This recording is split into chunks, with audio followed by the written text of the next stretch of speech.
ప్రపంచమంతా భారత్ వైపు చూస్తుందని, ఇకపై భవిష్యత్ అంతా భారతీయులదే అని ముఖ్యమంత్రి చంద్రబాబు నాయుడు అన్నారు. ఐఐటి మద్రాస్ లో all India research scholarship summit లో సీఎం మాట్లాడుతూ ఐఐటి మద్రాస్ అనేక అంశాల్లో దేశంలోనే నెంబర్ 1 అని అన్నారు. 285 world ranking they have reached now 227. I am confident in the near future it will come below 200. Ultimately, it is going to come below 100 globally. It is going to happen.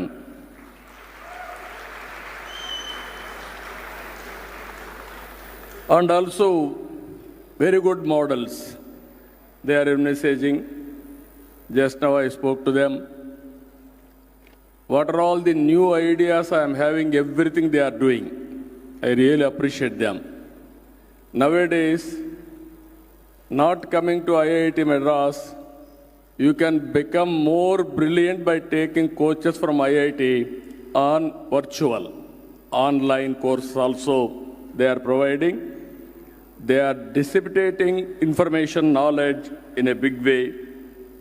I really, because of this, if you see, startups like Agnikul Cosmos to MindGrow Technologies, they are placing India on the global map in space and semiconductors. Startup is very nearer to me.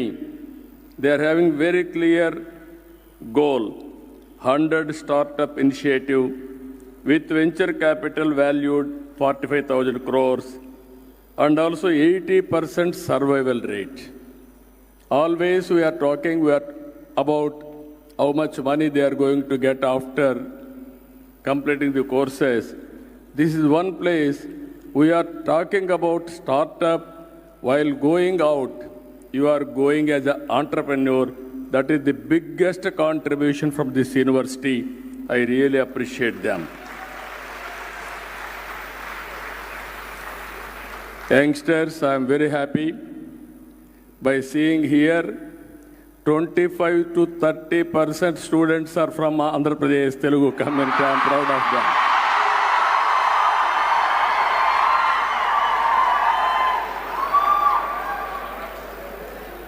I wanted to place before you, even faculty members, history we have to go back. Always I am classifying after independence, pre-economic reforms, post-economic reforms. Pre-economic reforms, if you go through, very stable governments, but they followed the policies which are not conducive at that time. If you see mixed economy, mixed results, and many things are under government control, even license Raj. If government will give permission, then only you have to start industry. Today you are free to start any industry across the table. That is the beauty of reforms. Even GDP, at that time 3%, 2%, 4%. Even as chief minister, I used to go to outside as a politician. People used to heckle us, oh Indians, you are not capable. That was the situation I have faced, even all over the world. That was the things happened at that time. But 2 or 3 things, if you see, they started IITs. This is a brilliant idea at that time. పండగ అనేది ఏ మతానికి సంబంధించినదైనా దాని వెనుక ఉన్న సందేశం సమాజంలో ప్రతి ఒక్కరికి మార్గదర్శకం అవుతుందని విశాఖ కలెక్టర్ ఎంఎన్ హరీందర్ ప్రసాద్ అన్నారు. గురువారం సాయంత్రం విఎంఆర్డీఏ చిల్డ్రన్ ఎరీనాలో ఏర్పాటు చేసిన ప్రభుత్వ ఇఫ్తార్ విందు కార్యక్రమానికి ఆయన హాజరయ్యారు. అందరికీ నమస్కారం. ఇక్కడ వచ్చేసినటువంటి ముస్లిం సోదరులు అందరికీ రంజాన్ పండగ శుభాకాంక్షలు తెలియజేస్తున్నాను. ఈరోజు ఇఫ్తార్ కార్యక్రమం గౌరవ ముఖ్యమంత్రి వాళ్ళు ఆదేశాల మేరకు విశాఖపట్నం జిల్లాలో మన చిల్డ్రన్ అరీనాలో చేపట్టడం జరుగుతుంది. మైనారిటీ సంక్షేమానికి ప్రాధాన్యత ఇచ్చి ప్రతి ఒక్క మైనారిటీ కమ్యూనిటీ సంబంధించిన వ్యక్తులు అందరూ కూడా ఆర్థికంగా అదేవిధంగా సామాజికంగా పైకి రావాలి, ముందుకు వెళ్ళాలి అని ఆ అల్లాని ఈరోజు ప్రార్థిస్తున్నాను. మన ప్రభుత్వం కూడా మైనారిటీ సంక్షేమం మీద ప్రత్యేక దృష్టి సాధించాలనే ఉద్దేశంతో ఎన్నో కార్యక్రమాలు తీసుకురాబోతున్నారు. ఉదాహరణ చెప్పాలంటే ఈ మధ్యలో ప్రకటించిన బెనిఫిషరీ బేస్డ్ లైవ్లీహుడ్ ప్రోగ్రామ్ మన విశాఖపట్నం జిల్లా తీసుకుంటే దాదాపు 391 యూనిట్స్ మనకు బెనిఫిషరీ శాంక్షన్ చేయడం జరిగింది. 1,00,000 నుంచి 8 లక్షల వరకు 50% సబ్సిడీతో ఈ యూనిట్స్ అన్నీ కూడా 381 యూనిట్స్ అన్నీ కూడా గ్రౌండ్ చేయడం జరుగుతుంది. ఇది డెఫినెట్గా మైనారిటీ కమ్యూనిటీస్లో ఉన్న వారికి తోడుగా ఉంటుందని నేనైతే భావిస్తున్నాను. దాదాపు 6 కోట్ల విలువతో ఈ కార్యక్రమం మనం చేపట్టబోతున్నాము. ఇంతే కాకుండా మైనారిటీ కమ్యూనిటీ నుంచి పిల్లలకి ప్రత్యేకంగా మనము డిఎస్సి కోసం కోచింగ్ ఇవ్వడం జరిగింది. ఆ కోచింగ్ కార్యక్రమం ద్వారా రాబోయే ఎగ్జామ్స్ వాళ్ళు చక్కగా పర్ఫామ్ చేయడానికి కూడా వీలుగా ఉండింది. సో ఈ కోచింగ్ కార్యక్రమే కాకుండా స్కిల్ డెవలప్మెంట్ ప్రోగ్రామ్ కూడా రాబోయే రోజుల్లో మనము స్కిల్ సెన్సెస్ చేపట్టి స్కిల్ సెన్సెస్ని బట్టి ఎవరికి ఎటువంటి ట్రైనింగ్ శిక్షణ ఇవ్వాలని మనము ఐడెంటిఫై చేసి వాళ్ళందరికీ కూడా స్కిల్ ట్రైనింగ్ ఇచ్చి జాబ్స్ ఇచ్చే విధంగా కూడా చర్యలు తీసుకోవడం జరుగుతుంది. ఈ పాత పరిచయాలతో 1,300 కోట్ల విలువైన ఆస్తులను గ్రూప్ కు సంవత్సరానికి 6 కోట్లకు లీజుకు ఇవ్వడంతో మతలబేంటో చెప్పాలని బొత్స సత్యనారాయణ డిమాండ్ చేశారు. ఇటీవల కూటమి ప్రభుత్వం బీచ్ రోడ్లలో 13 ఎకరాల భూమిలను గ్రూప్ కు 99 సంవత్సరాలు లీజుకు ఇవ్వాలని నిర్ణయించింది.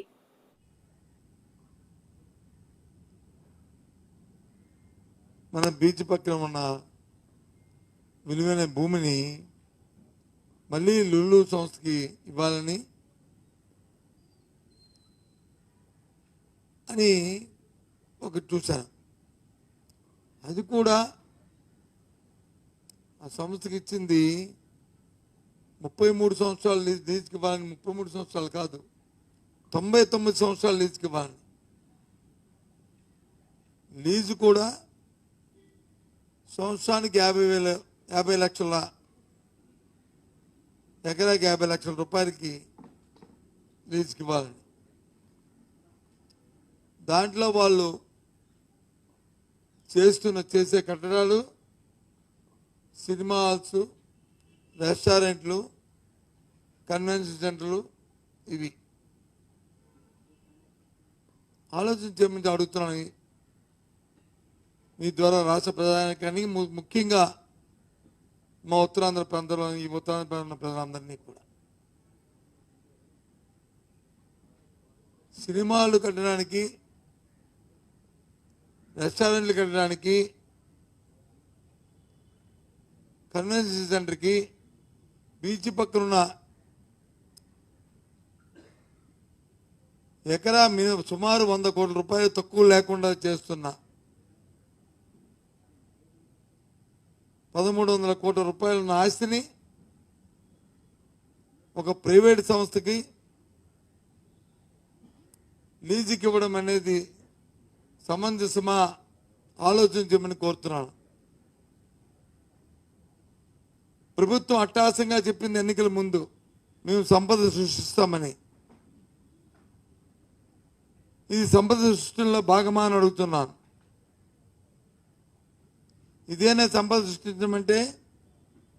ప్రభుత్వం 100 కోట్ల వేల కోట్ల ఆస్తిని 99 సంవత్సరాలకి పారదర్శకత లేకుండా ఒక సంస్థకి ఇవ్వడం అనేది ఎంతవరకు సంబంధించి ఆలోచించమని కోరుతున్నాను. నిజంగా మీకు చిత్తశుద్ధి ఉంటే ఎస్ ఇగో ఇక్కడ ఈ భూమి ఉంది, దీన్ని ప్రభుత్వం అభివృద్ధి చేయదలుచుకుంది, ప్రభుత్వంకి దీని మీద రెవెన్యూ జనరేట్ అవ్వాలి, ఎవరు వస్తారు, ఏ సంస్థ వస్తారు రండి అని ఓపెన్గా మీరు ప్రకటించాలనేది మా డిమాండ్. దాన్ని బట్టి ఆలోచన చేసుకోవాలి. అది లేకుండా పూర్వపరాలతో ఉన్న మీకున్న పరిచయాలతో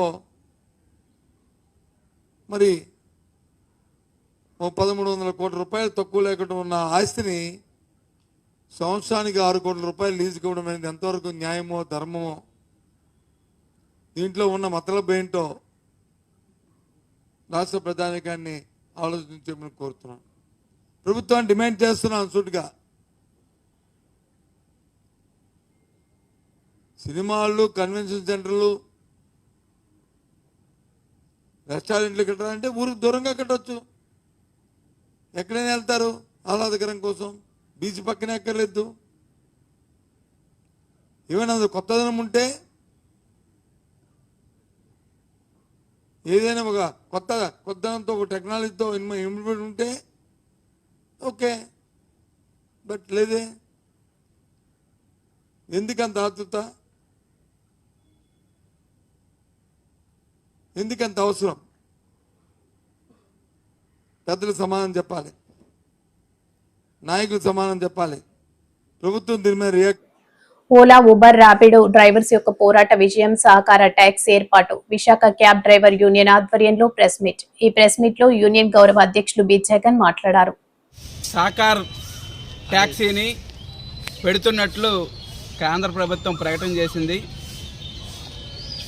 కేంద్ర ప్రభుత్వం ఈ ప్రకటన చేయడాన్ని మొత్తం యావత్తు ఓలా, ఊబర్, ర్యాపిడోలో పనిచేస్తున్న ఓనర్ డ్రైవర్ సోదరులందరూ, అలాగే all India road transport workers federation, Visakha cab union సంతోషాన్ని వ్యక్తం చేస్తూ ఉన్నాం. అయితే ఓన్లీ ప్రకటన పరిమితం అవ్వడం కాదు, ఇప్పటికే ఆల్రెడీ కేరళలో ఒక యాప్ పెట్టి నడిపారు కేరళ రాష్ట్ర ప్రభుత్వం. ఆ రకంగానే దేశం అంతా కేంద్ర ప్రభుత్వం యాప్ పెట్టాలని చెప్పేసి సిఐటియు గత 5 ఏళ్ళ నుంచి పోట్లాడుతూ ఉన్నాం. ఇప్పటికే 2 సార్లు సెలో పార్లమెంట్లు కార్యక్రమాన్ని నిర్వహించాం. నిన్న ఈ నెల 24వ తేదీన దేశం అంతా అన్ని కలెక్టర్ ఆఫీసుల దగ్గర కూడా కార్యక్రమాలు నిర్వహించాం. తర్వాత 26వ తారీఖున ఈ ప్రకటన రావడం చాలా సుపరిణామం. అంటే డ్రైవర్లందరూ పెద్ద ఎత్తున ఆందోళనలో పాల్గొన్నారు కాబట్టి పార్లమెంట్లో యాక్టివిటీ, సెలో పార్లమెంట్ యాక్టివిటీ కూడా పెద్ద ఎత్తున పాల్గొన్నారు. చివరికి సిఐటి ప్రధాన కార్యదర్శి ఎంపీ ఆయన పాల్గొని మన మద్దతు ప్రకటించారు. ఆ రకంగా ఇదంతా అయిన తర్వాత రాష్ట్ర ప్రభుత్వం, కేంద్ర ప్రభుత్వం ఏదో ప్రకటన చేయడం కాదు, చిత్తశుద్ధితో ఆ యాప్ను నడపాలి. ఎందుకు నడపాలంటున్నామంటే ప్రైవేటు యాప్లు ఏవైనా సరే 20% నుంచి 45% కమిషన్ తీసుకుంటారు ఇంతకుముందు. ఇప్పుడేం చేస్తున్నారంటే ముందుగా రీఛార్జ్ చేసుకోవడం. అసలు యాక్చువల్ చట్ట ప్రకారం అయితే తర్వాత బేరం ఇచ్చిన తర్వాత కమిషన్ తీసుకోవడం, కానీ ముందుగా ఈరోజు నేను రీఛార్జ్ చేసుకోండి 3 రోజులకి 419 రూపాయలు చేసుకోమని చెప్పేసి అంటున్నారు. యావరేజ్గా 140 రూపాయలు ఈరోజు రోజుకి ముందుగా కట్టమని చెప్తున్నారు. ఇది చట్ట విరుద్ధం. కానీ ఆ రకంగా ఓలా, ఊబర్, ర్యాపిడోలు ఒక రోజుకి అనుకున్నా సరే విశాఖపట్నం జిల్లాలో ఒక్కరి జిల్లాలో తీసుకుంటే 4,000 మంది అనుకుంటే 48 లక్షల రూపాయలు ఈరోజు రోజుకి మేము ఆదాయాన్ని సమకూరుస్తున్నాం. ఓలాకి, ఊబర్కి, ర్యాపిడోకి ఒక్కొక్క దానికి కూడా. మరి ఆ రకంగా ఆదాయాన్ని సమకూర్చుకొని ఈరోజు కనీసం సౌకర్యాలు కల్పించకుండా, ట్రిప్పులు ఇవ్వకుండా ఈరోజు ఇబ్బంది పెడతా ఉన్నారు. అందుకు మేము అడుగుతుంది ఏంటంటే రాష్ట్ర ప్రభుత్వం, కేంద్ర ప్రభుత్వం అన్ని పరిగణలో తీసుకొని కేంద్ర ప్రభుత్వం ఈ యాప్ నడిపి 8% కమిషన్ తీసుకోవాలి. రెండోది ఆ 8%లో 6% మళ్ళీ డ్రైవర్ల వెల్ఫేర్కి ఉపయోగించాలి. ఇప్పటికే కేరళ ప్రభుత్వం ఆ రకంగా అమలు చేస్తుంది. ఆ మోడల్లో ఈరోజు కేంద్ర ప్రభుత్వం అమలు చేయాలి. ఇప్పుడు ప్రకటన చేసి వదిలేయడం కాదు, ప్రకటనని చిత్తశుద్ధితో అమలు చేయడానికి ప్రయత్నం చేయాలి. ప్రయత్నం చేయకపోతే మళ్ళీ మేము పెద్ద ఎత్తున ఆందోళన చేయవలసి వస్తుంది. అటువంటి పరిస్థితి తెచ్చుకోవద్దని చెప్పేసి కోరుతా ఉన్నాం. రాష్ట్ర ప్రభుత్వం స్మార్ట్ మీటర్లను రద్దు చేయాలి. శ్రీకాకుళం ఏపీ ఈపీజీసీఎల్ కార్యాలయం వద్ద సిపిఎం ధర్నా. రాష్ట్ర ప్రభుత్వం స్మార్ట్ మీటర్లను, సేకీ ఒప్పందాన్ని, సర్దుబాటు ఛార్జీలను రద్దు చేయాలని, లేని ఎడల ప్రజల మద్దతుతో ఉద్యమాలు ఉధృతం చేస్తామని సిపిఎం పార్టీ జిల్లా కార్యదర్శి డి గోవిందరావు కార్యదర్శి వర్గ సభ్యులు బి కృష్ణమూర్తి ప్రభుత్వాన్ని హెచ్చరించారు. శ్రీకాకుళం ఏపీ ఈపీడీసీఎల్ కార్యాలయం వద్ద శుక్రవారం ధర్నా నిర్వహించారు. ఈ కార్యక్రమంలో భాగంగా వారు మాట్లాడుతూ ఎన్నికలకు ముందు చంద్రబాబు నాయుడు తాము అధికారంలోకి వస్తే విద్యుత్ ఛార్జీలు పెంచబోము, సరే కదా తగ్గిస్తామని ప్రజలను నమ్మబలికి అధికారంలోకి వచ్చిన తర్వాత 9 నెలల కాలంలో 15,485 కోట్లు విద్యుత్ సర్దుబాటు భారాన్ని మోపి ప్రజలను దోపిడీ చేశారని విమర్శించారు. మరొక వైపున 2014-19లో వినియోగించుకున్న విద్యుత్పై ట్రూ ఆఫ్ ఛార్జీలు వసూలు చేస్తున్నారని ఇవి కాకుండా 2022, 2023, 2024 సంవత్సరాలలో కట్టిన బిల్లులపై మళ్లీ అదనంగా సర్దుబాటు ఛార్జీలు కూటమి ప్రభుత్వం వసూలు చేస్తుందని వారు ఆరోపించారు. సేకీ ఒప్పందం రద్దు చేయాలని, విద్యుత్ భారాలకు వ్యతిరేకంగా, స్మార్ట్ మీటర్లకు వ్యతిరేకంగా ఉద్యమాలు ఉధృతం చేస్తామని హెచ్చరించారు. విద్యుత్ ఛార్జీలను ప్రతిఘటించాలని కోరారు. ఈ ధర్నా కార్యక్రమంలో సిపిఎం నాయకులు K Nagamani, K Ammannaidu, Kothakota Apparao, R Prakash తదితరులు పాల్గొన్నారు. సెకీ ఒప్పందం రద్దు చేయాలని, అదేవిధంగా స్మార్ట్ మీటర్లు రద్దు చేయాలని, సర్దుబాటు ఛార్జీలు, ట్రూ ఆఫ్ ఛార్జీలు రద్దు చేయాలని కోరుతూ ఈ రోజు రాష్ట్ర వ్యాప్తంగా అన్ని విద్యుత్ కార్యాలయాల ముందు ధర్నా నిర్వహించడం జరుగుతుంది. అందులో భాగంగానే ఈ రోజు శ్రీకాకుళంలో ఇక్కడ నిర్వహిస్తున్నాం. అంతేకాదు చంద్రబాబు నాయుడు గారు అధికారంలో రాకముందు మీరు విద్యుత్ ఛార్జీలు పెంచరు, వచ్చిన తర్వాత నేను తగ్గిస్తానని చెప్పి ఈవేళ చంద్రబాబు నాయుడు గారు అధికారంలోకి వచ్చిన తర్వాత ఈ 9 నెలల కాలంలోనే 15,485 కోట్ల రూపాయలు ప్రజల మీద వేసినారు ఈ 9 నెలల కాలంలో. అంతేకాదు నారా లోకేష్ గారు పాదయాత్ర చేస్తూ మీరు వైసీపీ ప్రభుత్వం స్మార్ట్ మీటర్లు పెడుతుంది, మీరు బద్దలు కొట్టండి, మేము వచ్చిన తర్వాత అన్నీ కూడా మేమేమో రద్దు చేస్తామని చెప్పారు. కానీ ఈ రోజు అతి వేగంగా స్మార్ట్ మీటర్లు పెడతారు. ఈవేళ స్మార్ట్ మీటర్లు పెట్టడం అంటే ఉరితాలు బిగించడమే వినియోగదారులకి. ఎందుకనంటే ఒక్కొక్క స్మార్ట్ మీటర్ ఆదాని నుంచి 10,000 నుంచి 13,000 కొంటారు. 93 నెలల్లోన మొత్తం అంతా కూడా వినియోగదారుల నుంచి వసూలు చేస్తారు. అంతేకాదు ఈ రోజు సెకీ ఒప్పందానికి వ్యతిరేకంగా ఆ రోజు వైసీపీ చేస్తే ఇది తప్పని చెప్పి ఆ రోజు కోర్టులో చేసినారు టీడీపీలు. ఈ రోజు అదే ఒప్పందాన్ని కొనసాగించుకొని వెళ్తున్నారు. అందుకోసం ఈ రోజు స్మార్ట్ మీటర్లు రద్దు చేయాలి. స్మార్ట్ మీటర్లే కాదు, చంద్రబాబు నాయుడు గారు ఇంకో కొత్త విధానం తెచ్చారు. అది ఏంటంటే డే ఆఫ్ ది టైం అట. అంటే రోజుని 24 గంటలు అయితే 24 గంటలని భాగాలుగా చేసి ఒక్కొక్క టైంలో ఒక్కొక్క రేటు వేస్తారట. ఇది స్మార్ట్ మీటర్ల ద్వారా విపరీతమైన ఇప్పటికే షాపులకి, ఆల్రెడీ చిన్న వ్యాపార సంస్థలకి డే ఆఫ్ టైం అమలు జరుగుతుంది. ఇంతవరకు లేదు ఈ విధానము. ఇది మోసపూరితమైంది, ఇది దోపిడీ అయింది. సర్దుబాటు పేరుతోనే ఈరోజు ఈ కూటమి ప్రభుత్వం 2014, 2019 తాలూగా డబ్బులు కూడా సర్దుబాటుతో ఇవాళ వసూలు చేస్తుంది. ఇవాళ 1,000 కోట్ల రూపాయలు ప్రతిష్ట చేస్తుంది. ఇవాళ విద్యుత్ ఛార్జీలు పెరిగితే అన్ని వస్తువుల ధరలు పెరుగుతాయి. అందుకోసమే ఇవి వెంటనే రద్దు చేయాలా, లేకపోతే మాత్రం పోరాటాన్ని ఉధృతం చేస్తాం. జరిగే పరిణామాలకి ప్రభుత్వం బాధ్యత వహించని చెప్పి జారీ చేస్తాం. ఎమ్మెల్యే ఎన్ఆర్ చేస్తున్న అభివృద్ధి పనులను చూసి ఓర్వలేక మాజీ ఎమ్మెల్యే కిరణ్ ఆయనపై బురద చల్లే ప్రయత్నం చేస్తున్నారని హెచ్ఎల్ సీనియర్ టీడీపీ నాయకులు సురేష్ అన్నారు. కూటమి నాయకులతో కలిసి ఆయన సమావేశం నిర్వహించారు.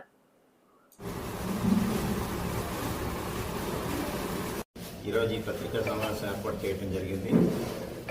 ప్రధానంగా గౌరవ శాసనసభ్యుల వారు ఆయన చేస్తున్నటువంటి అభివృద్ధిని, ఆయన ఈ నియోజకవర్గం అభివృద్ధికి పాటుపడుతున్న విషయాలు చూసి కొంతమంది లేడిపోయిన అవాకులు చవాకులు మాట్లాడటం జరుగుతుంది.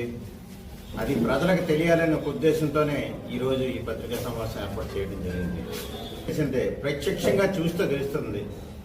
ఈరోజు ఈ నియోజకవర్గంలో అభివృద్ధి అంటే గౌరవ శాసనసభ్యులు నడుగుడు ఈశ్వరరావు గారి ద్వారానే జరుగుతుంది. ఆయన ఇచ్చల నియోజకవర్గానికి సంబంధించి ఈ 10 నెలల్లో సుమారు 70 కోట్ల రూపాయలు ఎన్ఆర్ఈఎస్ నిధుల ద్వారా ప్రతి పల్లెకి గ్రామానికి కూడా సిమెంట్ రోడ్లు వేసే కార్యక్రమం జరిగింది. గత 5 సంవత్సరాల్లో కనీసం ఎక్కడైనా ఒక సిమెంట్ రోడ్డు అంటూ గత ప్రభుత్వం ఏర్పాటు చేసిందా? అలాగే గత ప్రభుత్వంలో ఏ రోజైనా ఎక్కడైనా స్థానిక సంస్థల మీద ఎప్పుడైనా ప్రస్తావన జరిగిందా? రహదారుల సౌకర్యాలు అయితేనేమి, అలాగే మౌలిక సదుపాయాలు అయితేనేమి, విద్యాపరంగా అయితేనేమి, ఏ విషయంలో కూడా ఈ నియోజకవర్గం గత 5 ఏళ్లు పూర్తిగా వెనుకబడిపోయింది. గతం నుంచి వచ్చినటువంటి సాంప్రదాయానికి అందులో భాగంగా శాసనసభ్యులందరికీ ఆటపాటలు, సాంస్కృతిక కార్యక్రమాలు ఇవన్నీ ఏర్పాటు చేసుకొని చేయటం కూడా జరిగింది. అందులో భాగంగా శాసనసభ్యులందరూ రకరకాలుగా స్కిట్లు చేయటం జరిగింది. అదే విచిత్రం కానీ మా శాసనసభ్యుల వారు చేసిన స్కిట్లో 11 అనే పేరు చెప్తే దానికి ఉలిక్కి పడ్డారు ప్రతిపక్ష నాయకులు. అసలు 11 అనే నెంబర్ ఎవరికైనా ఉంటుందా? ఆయన పేరు ఏదైనా 11 ఉందా? Cricket match